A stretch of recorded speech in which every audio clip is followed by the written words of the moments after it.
Hai friend, jumpa lagi dengan saya. Kali ini kita akan membahas di Buka Kartu mengenai berita yang tengah viral beberapa hari terakhir ini mengenai seorang ibu ya yang berselingkuh dengan menantunya. Ya, di sini berita ini cukup menggemparkan karena ini memang bukan sesuatu yang lazim atau wajar ya yang dilakukan seorang ibu kandung terhadap putrinya yang menjalin hubungan terlarang dengan menantunya. Oke, di sini saya akan mengulas dan mengupas ya berita-berita yang saat ini tengah berkembang. Jadi saya melihat di sini bahwa rasa cinta ya dari Nurma ya. Nurma ini wanita, dia sebagai seorang istri dan anak yang dihianati ya oleh suaminya dan ibu kandungnya sendiri. Saya tidak pernah habis berpikir ya bahwa ada seorang ibu yang tega melakukan hal sekeji itu terhadap putri kandungnya sendiri ya, dan juga seorang suami yang tidak ada perasaannya mengkhianati istrinya dengan memiliki hubungan secara khusus dengan ibu kandungnya yang notabene adalah mertuanya. Di sini saya melihat ya bahwa memang rasa cinta Nurma ini kepada suaminya itu sedemikian besar sehingga membutakan mata hatinya. Dan pada dasarnya Nurma ini memang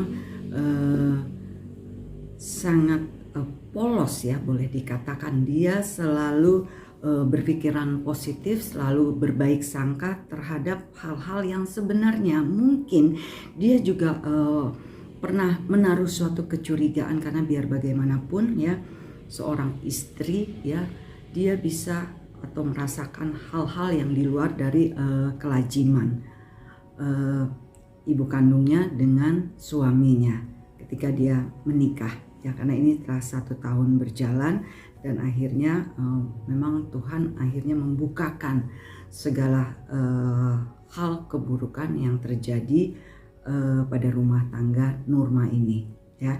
Jadi di sini saya melihat bahwa ibu kandungnya ini ya sepertinya ada sesuatu yang tidak lazim atau tidak biasanya. Selain saya melihat bahwa memang ibu kandungnya ini seperti ada di masa puber kedua ya. Biasanya seorang wanita jikalau mengalami hal atau masalah di puber kedua, dia akan bereaksi, jika tidak kuat iman ya, dia akan bereaksi secara berlebihan ya. Jadi ada hal-hal yang di luar dari kontrolnya, nalurinya untuk melakukan hal-hal yang buruk atau negatif, dan ini benar-benar terjadi. Saya melihat di sini Nurma akan mengambil banyak hikmah ya, pembelajaran ya dari rasa sakitnya, dari traumanya. Kelak dia akan dengan berjalannya waktu ya, jika memang Tuhan nanti menakdirkan dia menemukan jodohnya, semoga hal-hal yang terbaik akan dia dapatkan ya.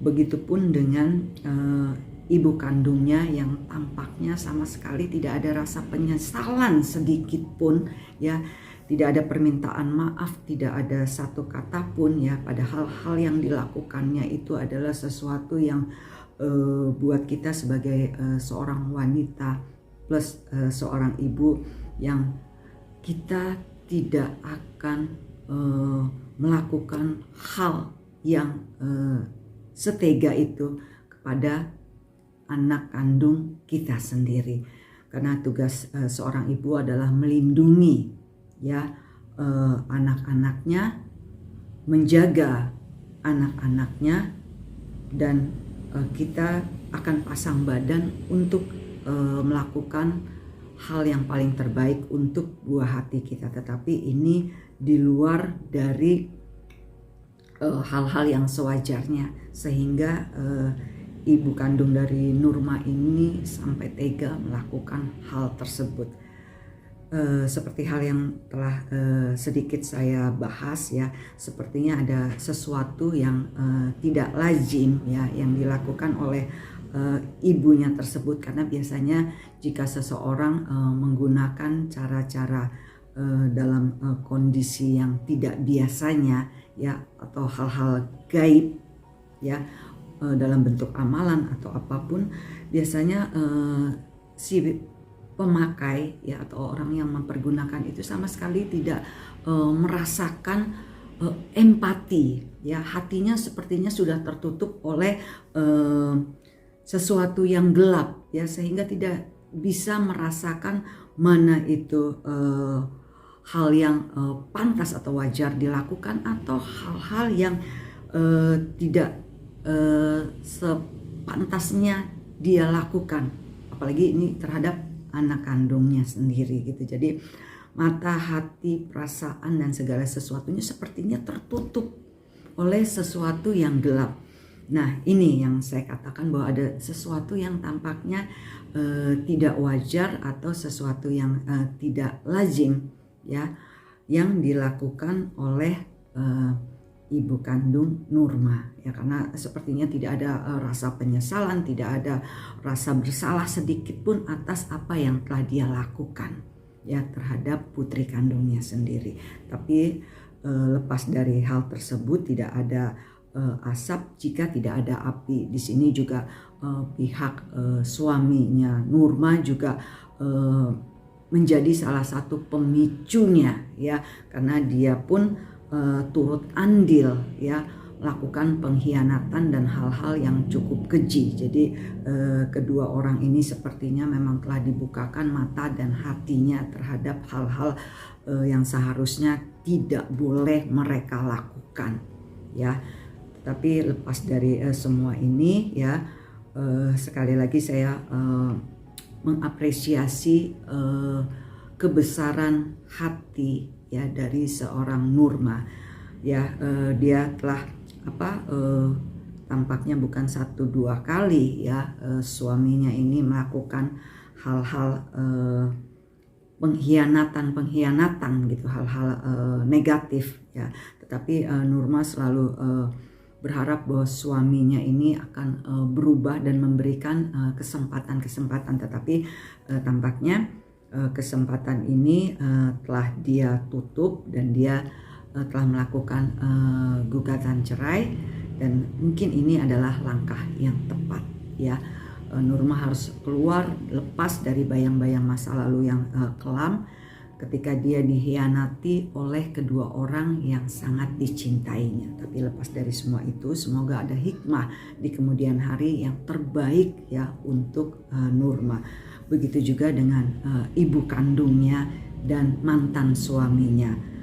Kelak karma akan mereka tuai ya, karma baik akan menuai kebaikan, dan karma buruk akan dituai sesuai dengan hal yang mereka lakukan ya. Hal-hal buruk akan menimpa pada orang-orang yang melakukan keburukan-keburukan. Oke, lepas dari itu semua, di sini kita akan banyak mengambil hikmah ya dari kisah-kisah yang telah terjadi dan yang dialami oleh seorang Nurma. Nurma, tetap semangat, masa depan kamu akan terbentang lebih luas, dan kelak nanti akan ada seseorang yang begitu mencintai kamu dengan segala kebaikannya. Orang baik, wanita baik akan mendapatkan pasangan yang baik pula. Oke, cukup sekian pembahasan dari saya. Semoga ada pengalaman atau hal-hal yang bisa kita ambil ya, untuk sesuatu yang buruk kita hindari dan tidak dapat menjadi contoh ya. Hal-hal yang baik akan kita ambil sebagai pembelajaran dan pengalaman bagi diri kita. Oke, see you dan sampai jumpa.